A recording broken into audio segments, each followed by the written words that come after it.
মির্জা ভাই ইনকা করে কলে তো হবি না, আপনাকে না গান গাওয়া লাগবি, গান গায়ে কওয়া লাগবি। একটা গান বানিয়েছি শুনবেন, হ্যাঁ বাড়িতে না প্র্যাকটিস করে মাইকের সামনে গাবেন, আমরা খুব ফাইন হয়েছে মির্জা ভাই, শুনবেন, শুনেন। নির্বাচন, আহা নির্বাচন, নির্বাচন চাই নির্বাচন, তা না হলে ইউনূস যাবে নির্বাসন। তে হবে নির্বাচন এই ডিসেম্বরে, তা না হলে আন্দোলন রাজপথে ঘরে ঘরে। আর নয় আন্দোলন রোজা ঈদের পরে, এবার হবে ঠিক ডিসেম্বরে নির্বাচন, আহা নির্বাচন। এইবার আসেন দেখি বিএনপি কেমনে ইন্ডিয়ান বয়ান ফেরি করে, সেটাই না দেখি। বিএনপির রিকমেন্ডেশনে হওয়া পররাষ্ট্র উপদেষ্টা তহিদ সাহেব আর বিএনপি নেতার ছোট ভাই জসিম ইয়া ডিসুম ডিসিয়া আসা না, এই যে এডিটার সাহেব এটা দেখান না এই জসিমের ম্যাচ পিট মেলা দিন দেখি না, এটা দেখান না।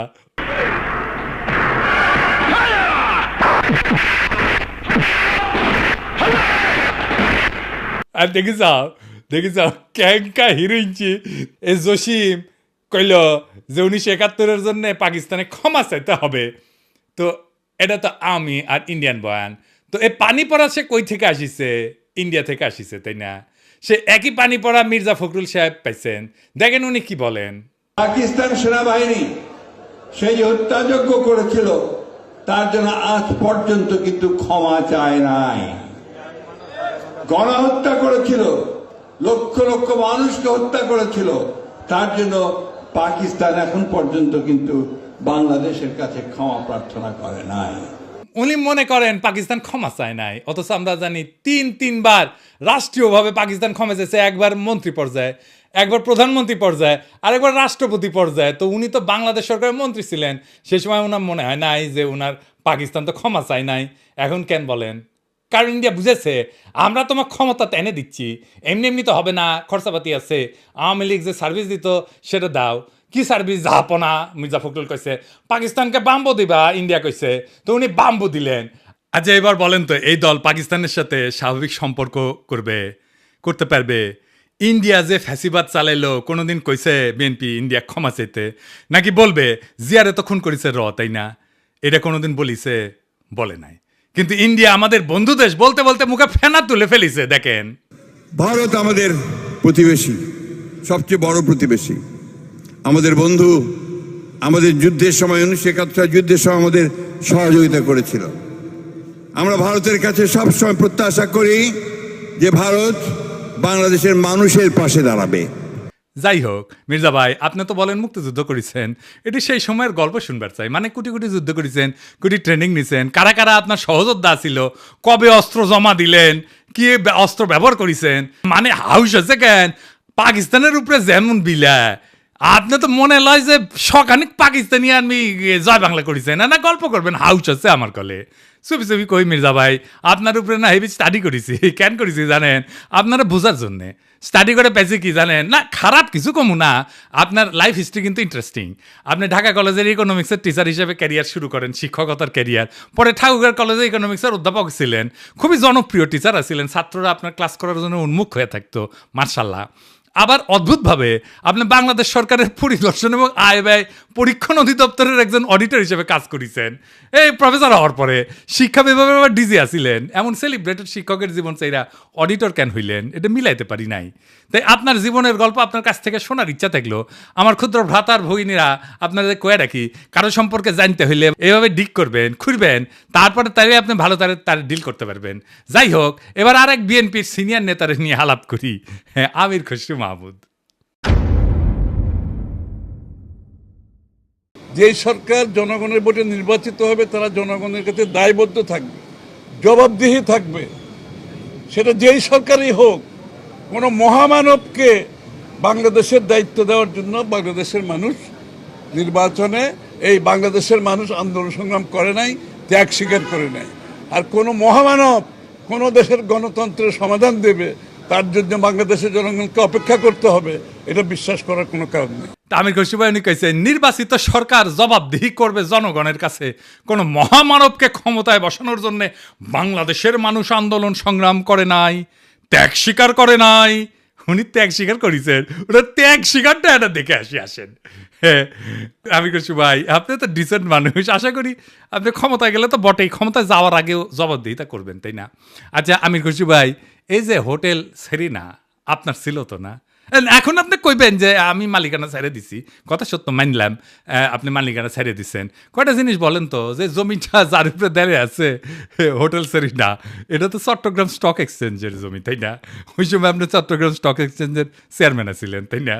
তো কি কি হয়েছিল আমি বলি খুশি ভাই, কিছু মনে করেন না, আমার কনফিউশন হয়েছে, কনফিউশন দূর করে দাও আপনার দায়িত্ব। আপনি বিএনপির অতি গুরুত্বপূর্ণ নেতা, আপনি জবাবদিহিতার কথা বলেন, আপনার দলের হাতে রাষ্ট্রের দায়িত্ব যাবেন, আসেন কি কি হয়েছিল দেখি, কোথাও ভুল হইলে ধরে দেন, তাই না? মানুষের ভুল বোঝা ঠিক না আপনারে, তাই না?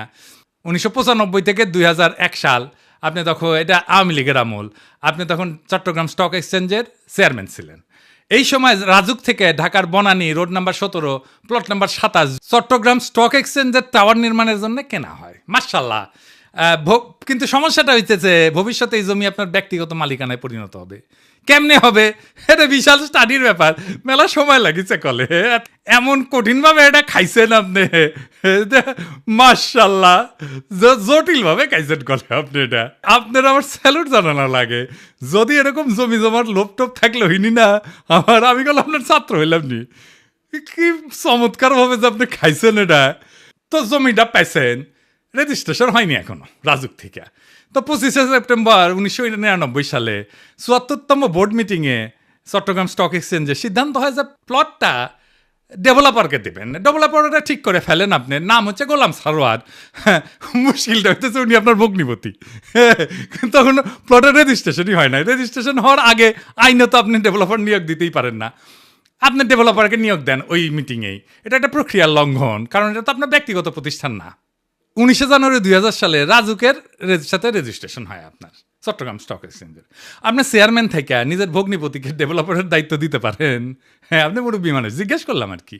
মানে ধরেন আমি যদি কখনো চট্টগ্রাম স্টক এক্সচেঞ্জের চেয়ারম্যান হই, আমি কি আমার ভগ্নিপতিরে স্টক এক্সচেঞ্জের জমিতে বিল্ডিং বানানোর জন্য ডেভেলপার হিসেবে নিয়োগ দিতে পারবো নাকি পারবো না?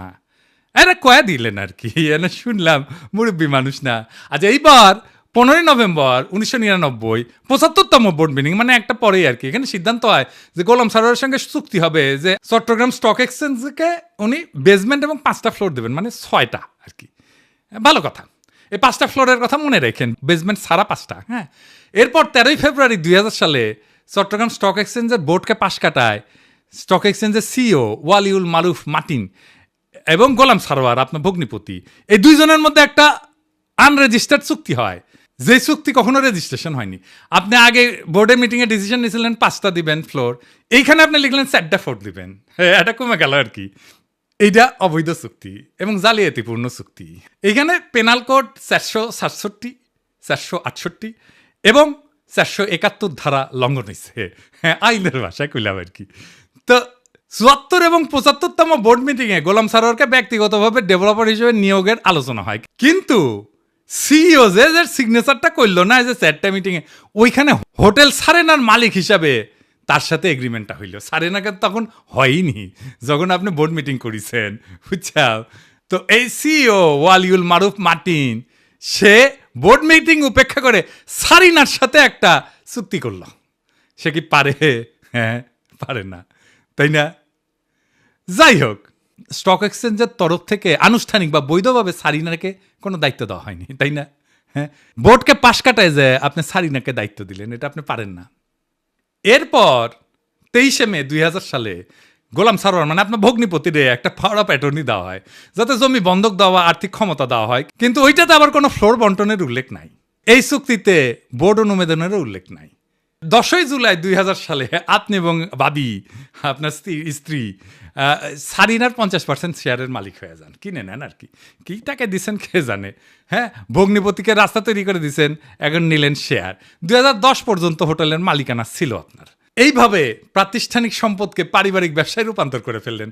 এটা একটা জ্ঞাত ষড়যন্ত্র, ইংরেজিত কয় ক্রিমিনাল কনস্পিরেসি। ইংরেজিত যেহেতু কইছে ঠিকই কইছে। হ্যাঁ, 20 নভেম্বর 2004 সাল রেজিস্ট্রেশন হয় জমিটার গোলাম সারোয়ারের নামে। অদ্ভুত ব্যাপার। তবে দলিলে সম্পূর্ণ ভবনের উল্লেখ নাই, দামে ব্যাপক গড়মিল দেখানো হয়। এটি সরকারকে রাজস্ব ফাঁকি দেওয়া হয়। দলিলে প্রকৃত দাম না দেখানো পেনাল কোডের 420 সিটিং এই ধারার আওতায় পড়ে। এইবার ভবন নির্মিত হয় আলহামদুলিল্লাহ। জিলাপি টিলাপি খাওয়া হয়, বিলার টিলার দেওয়া হয়। ভবনের অনুমোদন ছিল কত? 15 তলার। আপনি ভবনটা বানাইছেন কত? 20 তলা, 5 তলা এক্সট্রা। 12 হাত কাকুরের 13 হাত বেশি দেখেছি না, সেরকম 15 তলা অনুমোদিত বিল্ডিং এর 20 তলা হয়ে যাওয়া দেখলাম আমরা। এটা রাজুকের নিয়ম ভঙ্গ কইরা অবৈধ নির্মাণ, নগর উন্নয়ন আইনের গুরুতর লঙ্ঘন। আর চট্টগ্রাম স্টক এক্সচেঞ্জের 4টা ফ্লোর পরে এটা কমায় 4টা করা হয়েছিল না, সেটা আসলে যে অতিরিক্ত ফ্লোর বানায় দুটো থেকে দেওয়া হয়েছে। মানে মাছের তেলে মাছ ভাজিছেন, পুরা বিল্ডিং আর জমিন মালিক হয়ে গেছে আমির খুরশি মাহমুদের পরিবার। বুঝেছাও মজার এই দারুণ চালাকি কইরা এমন একটা জায়গায় আপনি সম্পদ বানাইলেন, কি ফাইন সিস্টেম কইরা। আচ্ছা, খালেদা জিয়া এতিমখানার টাকা সরান নাই, টাকা ব্যাংকে ছিল, কিন্তু উনি নাকি নিয়ম মানেন নাই, তাই উনারে জেলে নিল হাসিনা। আপনার নামে কেন কোনো মামলা হইল না? আপনি তো বলেন আপনার মালিকানা নাই। মালিকানা ছিল তো ওই সময়, এক সময়, তাই না? ওই মালিকানা কি আপনি নিতে পারেন? আপনি ডিউ ডিলিজেন্স করেছিলেন? করেন নাই। আপনি জানতেন না 15 তলার পারমিশন নিয়ে 20 তলা বানানো হয়েছে? হ্যাঁ, তাও তো শেয়ার কিনেছেন। আপনার তো ডিউ ডিলিজেন্সই ধরা পড়ে যাওয়ার কথা। এই সারিনাতেই তো আপনি আবার ফার্মের বাসায় দান্দিক বোকাচোদাদের নিয়ে মিটিং করেন, কমিউনিস্টদের নিয়ে। ইনভেস্টমেন্ট সামিটের টাইমেও মিটিং করেছিলেন। আপনার কি প্রফেসর ইউনুসকে জবাবদিহিতার কথা বলা মানায় আমি খুশি ভাই? হ্যাঁ, আগে দেখতাম মানুষ রাজনীতি করতে এসে গরিব হয়, বাংলাদেশে দেখতেছিস খালি সবাই বড় লোক হয়, বড় লোক হয়, বড় লোক হয়, টেকায় খালি টেকা। আমির খুশি ভাই, এটাই সমস্যা কি? সমস্যা হচ্ছে টেকা কামানোর জন্য রাজনীতি যদি কেউ করে, তার মাথার তো খালি টেকা আর ধান্দা ঘুরবি। রাষ্ট্র তো একটা হিউজ রিসোর্স, তাই না? ওই রিসোর্সের মালিকানা নেওয়াটাই কি রাজনীতি? আপনি তো রিক্সাওয়ালা, ঠেলাওয়ালা, গার্মেন্টস শ্রমিক, বাস শ্রমিক, কৃষক, ক্ষেত মজুর, ক্ষুদ্র ব্যবসায়ীর কথা ভাবতে পারবেন না। দল মুরুক্ষ সদাদের পাইবেন, আইসা গালাগালি করবে। শীর্ষ নেতারা মেদিনীপুরের ভাষায় কথা বলবে, আর মুরুক্ষ সদাদের আইসা আমার মালওয়ান করবে, গালি দিবে। সব আর্কাইভ করা আছে। ইলেকশনের আগে গালির কোলাস কইরা কোন নেতার সাথে ওই মুরুক্ষ সদা ছবি তুলিছে, সেগুলো দিয়ে এপিসোড বানাবনি। মিলিয়ন মিলিয়ন দেখে দেখবি, ফ্রি ক্যাম্পেইনে করে দিব। আমি কিছু ভাই, আমি তো আমার শেষ হয়নি কথা। এটা কেস স্টাডি লিখেছি আপনার সারিনা কেলেঙ্কারি নিয়া। এই কিচ্ছা একাডেমিয়াতে ঢুকে দেবো, খালি আওয়াজ দিচ্ছি না, আমার কথাবার্তা হয়ে গেছে, গলে ফাইনাল। কেস স্টাডির নাম দিচ্ছি কি জানেন?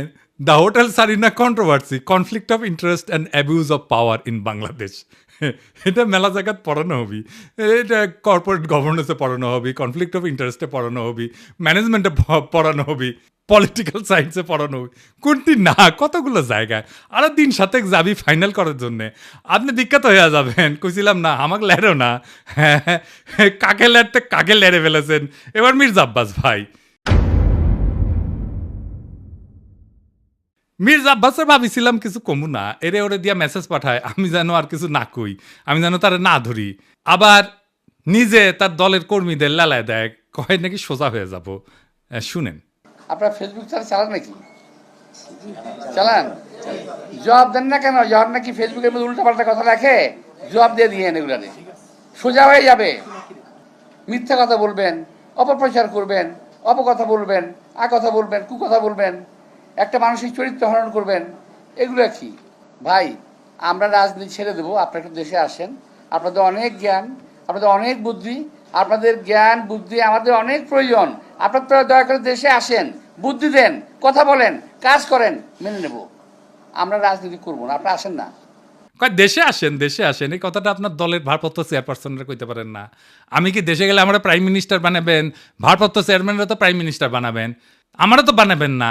দেশে আমারে ডাকেন কেন? উনারে ডাকেন। কয়দিন আগে কইছিল না সংস্কার করলে ছুঁড়ে ফেলে দিবি, আবার কি কইছে? আমি কখনো কই নাই। 2 দিনে কথা ঘুরে ফেলছে। কে সোজা হয়ে যায় দেখি চাও কে সোজা হয়? হ্যাঁ, দেশে দাগ ইচ্ছে যে ভাবিচ্ছে যে দেশে গেলে দাবরানি দিবি, আমার দাবরানি কেমনে দিবি জানেন? এই যে তার দলের নেতা স্কুল শিক্ষকের কলজা টেনে ছিঁড়ে ফেলাতে চায়, দেখি চাও।